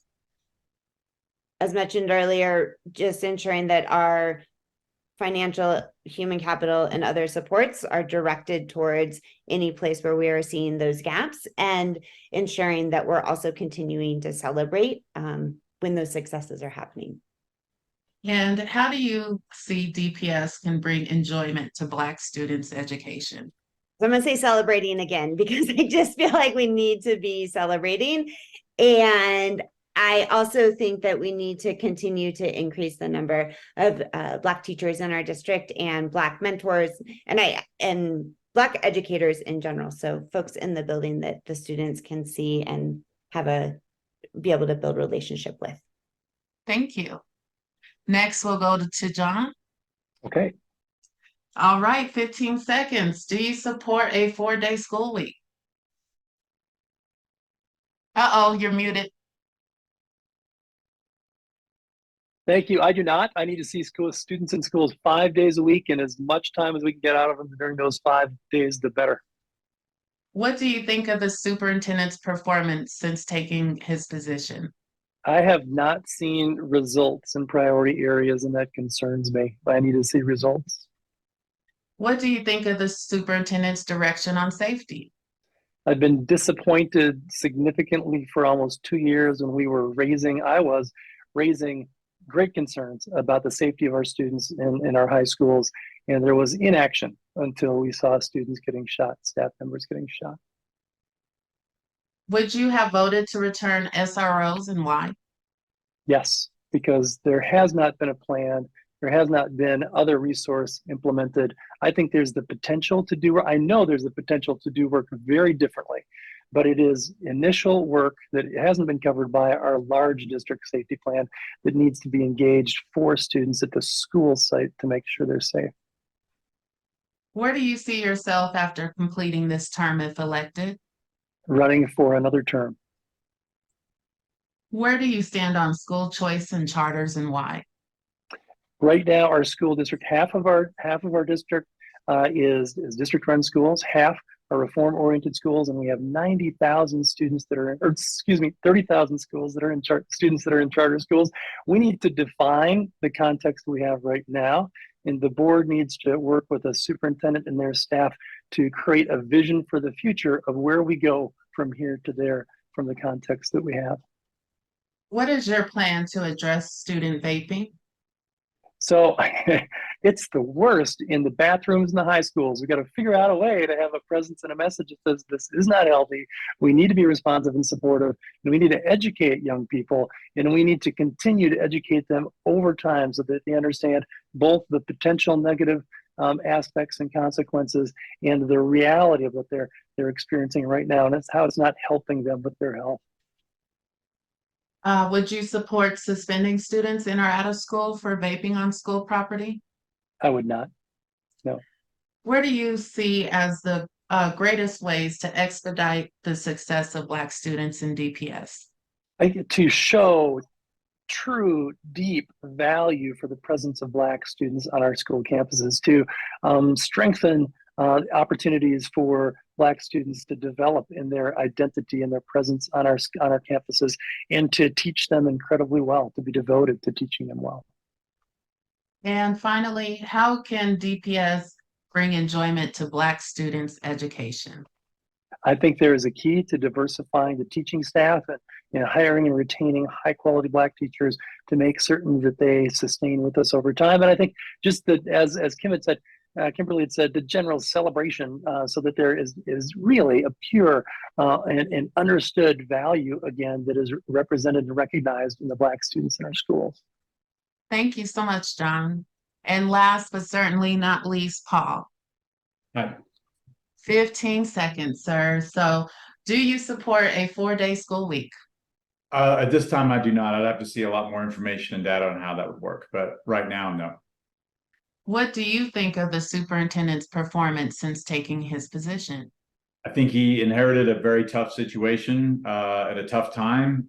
So I'll give him some grace on that. I think, again, I'll be very interested to see his performance review next month, so you can really get a deep dive as to how he's doing. And what is your position on the superintendent's direction on safety?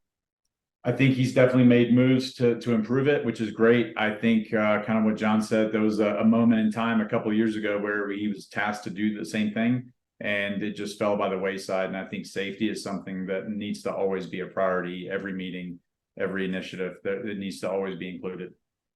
Would you have voted to return SROs, and why? I would, given the circumstances. Just with the previous question, the safety plan wasn't in place. There's a lot of gaps. I've seen it firsthand. So with my background and knowledge, I think that I would vote yes. And long term, yeah, I agree with what Kwame said. You don't want to have cops everywhere. I totally get it. But for now, it's a necessary thing. Where do you see yourself after completing this term if elected? I see myself in Denver, continuing on. We'll see what happens, but definitely want to utilize the skills that I've learned from being on the board, and absolutely would love to participate in greater safety initiatives at the state level. So there's state minimums, just like there is for fire protection. Where do you stand on school choice and charters, and why? I'm good with school choice. I'm okay with charters too. I'm good with successful schools. Same as what Kimberly said, I would not build any new schools right now, as we're going to probably have to close some here soon. So I think that choice is great, but I think there needs to be some fair and equitable limitations attached to it. What is your plan to address student vaping? I don't have a plan per se. I think that vaping is not good. I believe in early education. And I believe that, yeah, children need to know that it's just not good. And obviously there needs to be some consequences if it's continued on and on and on. Would you support suspending students in or out of school for vaping on school property? I would not. I would say I got suspended from school for smoking in high school, and I went home and smoked instead of smoking at school. So it didn't work for me. I would bring the parents in and have a discussion. It's a health issue, and so the family should be involved and discuss it as a family, as a plan moving forward. What do you see as the greatest ways to expedite the success of Black students in DPS?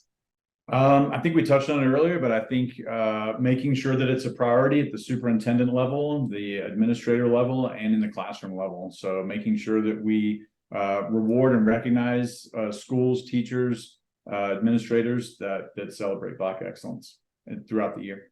And how can DPS bring enjoyment to Black students' education? I think it's, again, their contributions, the history, all those pieces need to be celebrated. And I agree that hiring more BIPOC educators in general would be a critical piece. I think mentorship is a very important thing. And I think that's something that when people are leading an environment where you're celebrating Black excellence, good things will happen, and the kids will certainly reciprocate that. Thank you.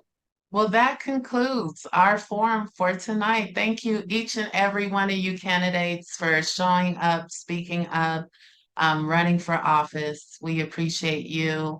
Thank you to the council members who showed up and stayed with us. Thank you. We ran over tonight, but had to get some additional questions out. If you have additional questions for the candidates, we will compile them and send them to them to get an answer and to share with everybody as well. You can also email the candidates directly, and also Faith Bridge and Vernon Jones will be having several opportunities to connect with the board members as the race continues. So with that being said, we're going to go ahead and let you all go on with your evenings. Thanks so much for joining Black Family Advisory Council. We appreciate each and every one of you. We look forward to seeing you candidates in your elected positions and advocating for the equity our Black students, our families, and staff need so we can actually make a difference. Thank you, everybody, for joining, and have a good evening. Thank you very much. Thank you.